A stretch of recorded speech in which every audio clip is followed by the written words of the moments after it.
Hello viewers, हम पढ़ रहे हैं कक्षा 10वीं गणित की प्रश्नावली 4.1 के प्रश्न नंबर दूसरे का पहला प्रश्न पढ़ेंगे। तो हम देख लेते हैं प्रश्न नंबर 2 क्या है। यहाँ प्रश्न दे रखा है, निम्न स्थितियों को द्विघात समीकरणों के रूप में निरूपित कीजिए। तो जो स्थितियां दे रखी है उसे हमें द्विघात समीकरण के रूप में निरूपित करना है। तो जो पहली स्थिति है जो हम उसे हल करेंगे। तो इसमें पहला दे रखा है, एक आयताकार भूखंड का क्षेत्रफल 528 वर्ग मीटर है। क्षेत्र की लंबाई मीटरों में चौड़ाई के दुगुने से एक अधिक है।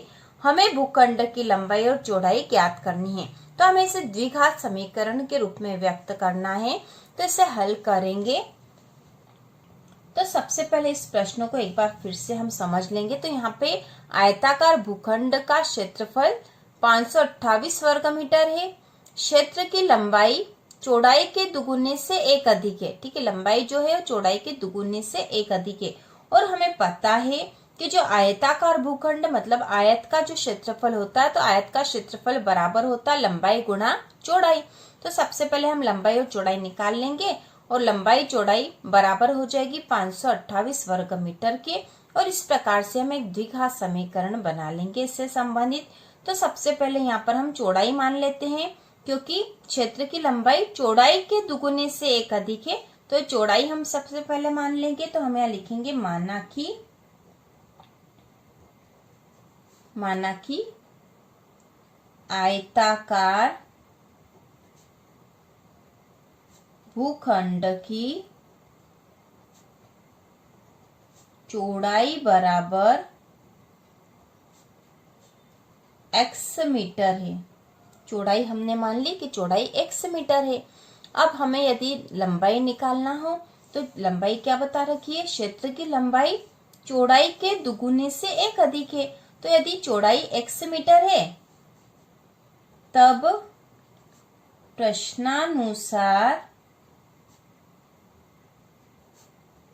लंबाई बराबर, तो लंबाई जो है चौड़ाई के, जैसा कि बता रखा, चौड़ाई के दुगुने से एक अधिक है।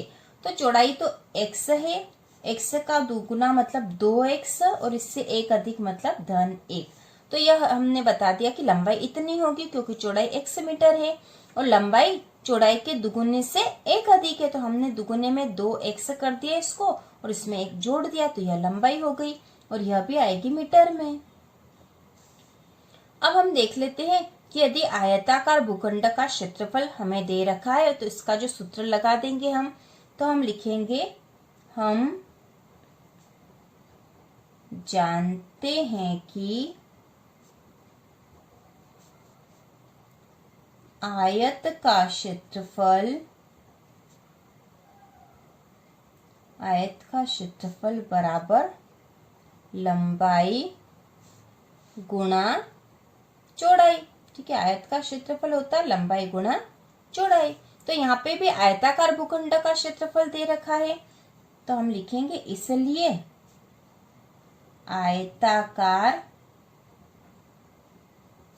भूखंड का क्षेत्रफल बराबर लंबाई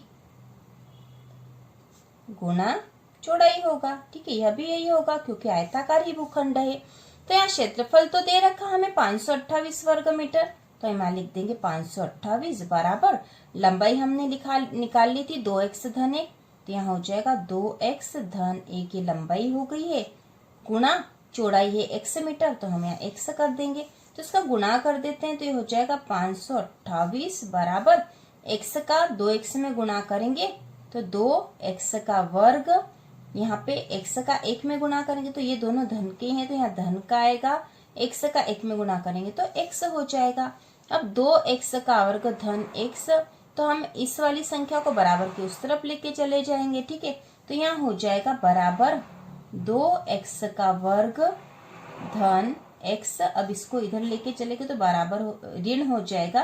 ठीक है, धन का था बराबर के उधर गया तो ऋण का, 528 बराबर 0। ठीक है, तो यहाँ पर हमने ये एक द्विघात समीकरण बन गई। 2x का वर्ग धन x ये इधर आ गया तो ये ऋण का 528 और इसके बराबर 0। ठीक है, इधर भी बराबर 0 था, इधर भी बराबर 0 ही होगा।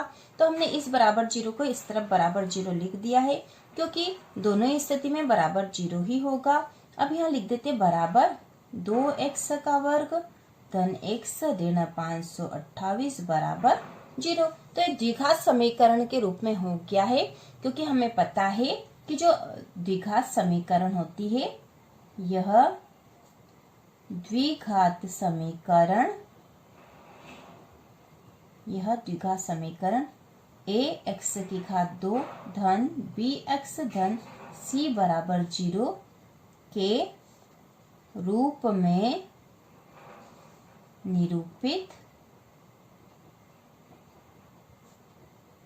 किया गया है, क्योंकि यह इसी रूप में है। ठीक है, ax की घात 2 धन bx धन c इसी रूप में है 2x की घात 2 धन x ऋण 528 बराबर 0। तो इसे हमने द्विघात समीकरण के रूप में व्यक्त कर दिया है। हम इसे हल भी कर सकते हैं, लेकिन हमें यहाँ प्रश्न में केवल द्विघात समीकरणों के रूप में निरूपित करना था, इसलिए हमने यहीं तक करा है। तो इसी प्रकार के और वीडियो देखने के लिए कक्षा 10वीं की संपूर्ण तैयारी के लिए चैनल को सब्सक्राइब कीजिए।